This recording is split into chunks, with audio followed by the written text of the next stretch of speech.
as the US and Iranian governments escalate tensions in the already volatile Straits of Hormuz, and China and Russia begin openly questioning Washington's interference in their internal politics, the world remains on the knife edge of military tension. Far from being a dispassionate observer of these developments, however, the media has in fact been central to increasing those tensions and preparing the public to expect a military confrontation. This is the GRTV Backgrounder for Global Research TV. As the drums of war begin to beat once again in Iran, Syria, the South China Sea, and other potential hotspots and flashpoints around the globe, concerned citizens are asking how a world so sick of bloodshed and a population so tired of conflict could be led to this spot once again. To understand this seeming paradox, we must first understand the centuries-long history of how media has been used to whip the nation into wartime frenzy, dehumanize the supposed enemies, and even to manipulate the public into believing in causes for war that, decades later, were admitted to be completely fictitious. The term yellow journalism was coined to describe the type of sensationalistic, scandal-driven, and often erroneous style of reporting popularized by newspapers like William Randolph Hearst's New York Journal. In one of the most egregious examples of this phenomenon, Hearst's papers widely trumpeted the sinking of the USS Maine as the work of the Spanish. Whipped into an anti-Spanish frenzy by a daily torrent of stories depicting Spanish forces' alleged torture and rape of Cubans, and pushed over the edge by the Maine incident, the public welcomed the beginning of the US-Spanish War. Although it is now widely believed that the explosion on the Maine was due to a fire in one of its coal bunkers, the initial lurid reports of Spanish involvement stuck, and the nation was led into war. In many ways, the phrase infamously attributed to Hearst in reply to his illustrator, "You furnish the pictures, and I'll furnish the war," apocryphal as the story may be, nevertheless perfectly encodes the method by which the public would be led to war time and again through the decades. The US was drawn into World War I by the sinking of the Lusitania, a British ocean liner carrying American passengers that was torpedoed by German U-boats off the coast of Ireland, killing over 1,000 of its passengers. What the public was not informed about at the time, of course, was that just 1 week before the incident, then First Lord of the Admiralty Winston Churchill had written to the President of the Board of Trade that it was most important to attract neutral shipping to our shores, in the hopes especially of embroiling the United States with Germany. Nor did reports of the attack announce that the ship was carrying rifle ammunition and other military supplies.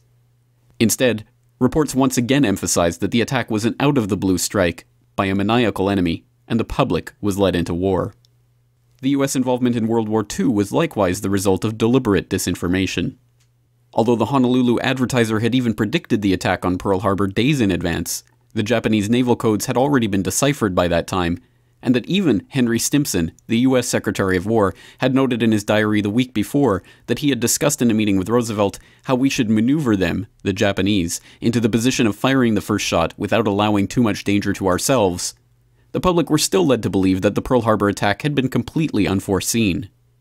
Just last month, a newly declassified memo emerged showing that FDR had been warned of an impending Japanese attack on Hawaii just 3 days before the events at Pearl Harbor. Yet the history books still portray Pearl Harbor as an example of a surprise attack. In August 1964, the public was told that the North Vietnamese had attacked a US destroyer in the Gulf of Tonkin on 2 separate occasions. The attacks were portrayed as a clear example of communist aggression, and a resolution was soon passed in Congress authorizing President Johnson to begin deploying US forces in Vietnam. In 2005, an internal NSA study was released concluding that the second attack, in fact, never took place. In effect, 60,000 American servicemen and as many as 3 million Vietnamese, let alone as many as 500,000 Cambodians and Laotians, lost their lives because of an incident that did not occur anywhere but in the imagination of the Johnson administration and the pages of the American media. In 1991, the world was introduced to the emotional story of Naria, a Kuwaiti girl who testified about the atrocities committed by Iraqi forces in Kuwait. While I was there, I saw the Iraqi soldiers come into the hospital with guns. They took the babies out of the incubators,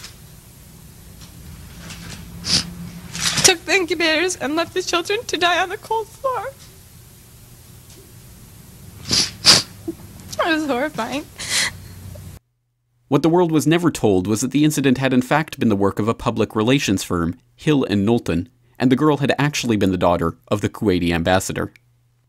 The public was whipped into a frenzy of hatred for the Hussein regime, not for the documented atrocities that it had actually committed on segments of its own population, with weapons supplied to them by the United States itself, but on the basis of an imaginary story told to the public via their televisions, orchestrated by a PR firm.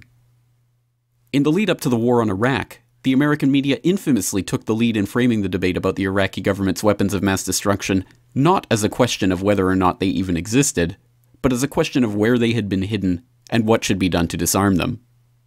The New York Times led the way with Judith Miller's now infamous reporting on the Iraqi WMD story, now known to have been based on false information from untrustworthy sources, but the rest of the media fell into line, with the NBC Nightly News asking what precise threat Iraq and its weapons of mass destruction posed to America, and Time debating whether Hussein was making a good faith effort to disarm Iraq's weapons of mass destruction. Reports about chemical weapons stashes were reported on before they were confirmed, although headlines boldly asserted their existence as indisputable fact. We now know that the stockpiles did not exist, and the administration premeditatedly lied the country into yet another war. But the most intense opposition the Bush administration ever received over this documented war crime was some polite correction on the Sunday political talk show circuit. Well, let me just ask you this. If they did not have these weapons of mass destruction, though, granted, all of that is true. Why then did they pose an immediate threat to us, to this country? You and a few other critics are the only people I've heard use the phrase immediate threat. I didn't. The president didn't.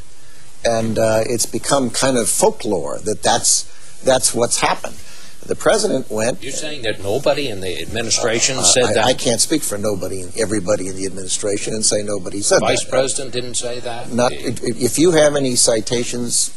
I'd like to see him. We have one here. It says, some have argued that this is you speaking, some have argued that the nuclear threat from Iraq is not imminent, that Saddam is at least 5 to 7 years away from having nuclear weapons. I would not be so certain. Close to imminent. Well, I've tried to be precise and I've tried to be accurate. No terrorist state poses a greater or more immediate threat to the security of our people and the stability of the world than the regime of Saddam Hussein in Iraq. My view of the situation was that he had, we believe, the best intelligence that we had and other countries had. Remarkably, the public at large has seemingly learned nothing at all from all of these documented historical manipulations. If anything, the media has become even bolder in its attempts to manipulate the public's perceptions, perhaps emboldened by the fact that so few in the audience seem willing to question the picture that is being painted for them on the evening news.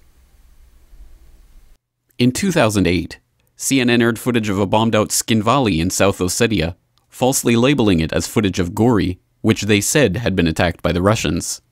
This was immediately refuted by the cameraman who had actually taken the footage. Today, when we arrived and news came that Gori was being shelled, I saw my footage. I said, that's not Gori, that's Tsin Valley. Having crawled through the length and the breadth of Tsin Valley, I don't need much to tell from which point this or that footage was recorded. I can swear in front of any tribunal.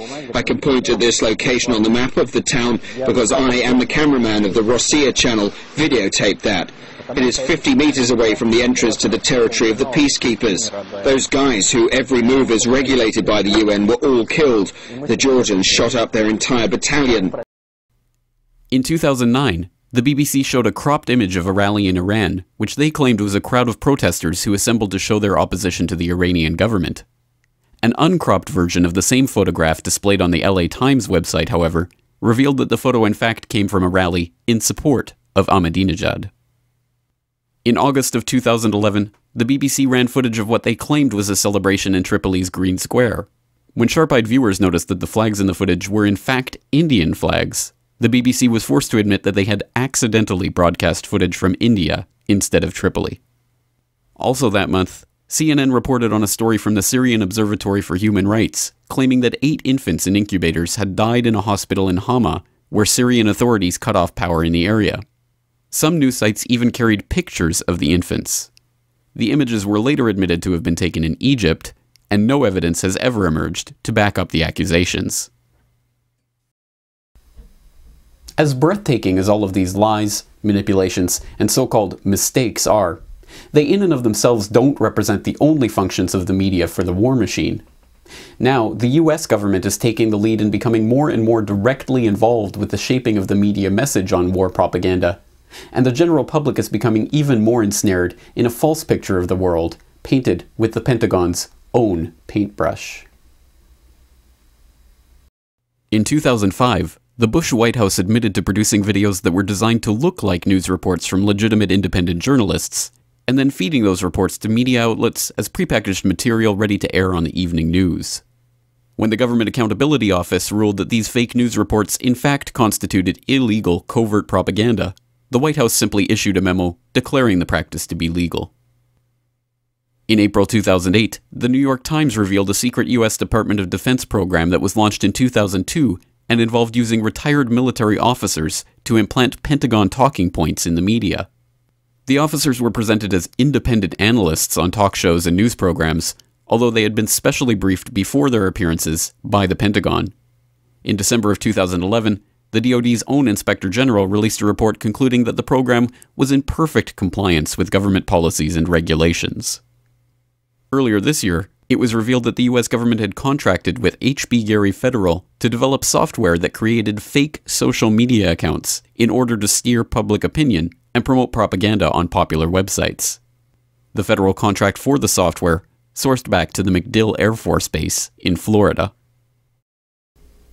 As the vehicle through which information from the outside world is captured, sorted, edited, and transmitted into our homes, the mass media has the huge responsibility of shaping and informing our understanding of events to which we don't have first-hand access.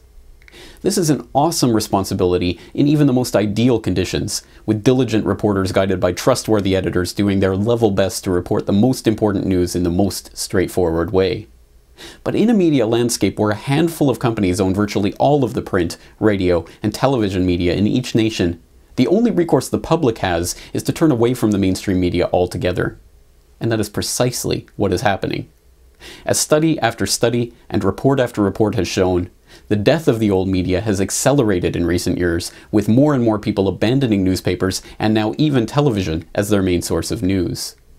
Instead, the public is increasingly turning toward online sources for their news and information, something that is necessarily worrying for the war machine itself, a system that can only truly flourish when the propaganda arm is held under monopolistic control.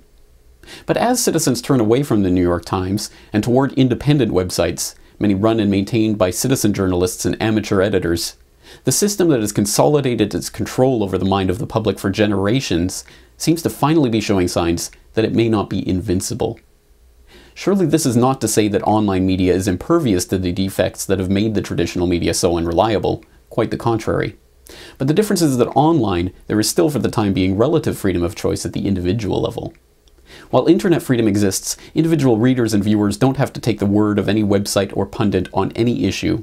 They can check the source documentation themselves, except, perhaps not coincidentally, on the websites of the traditional media bastions, which tend not to link source material and documentation in their articles.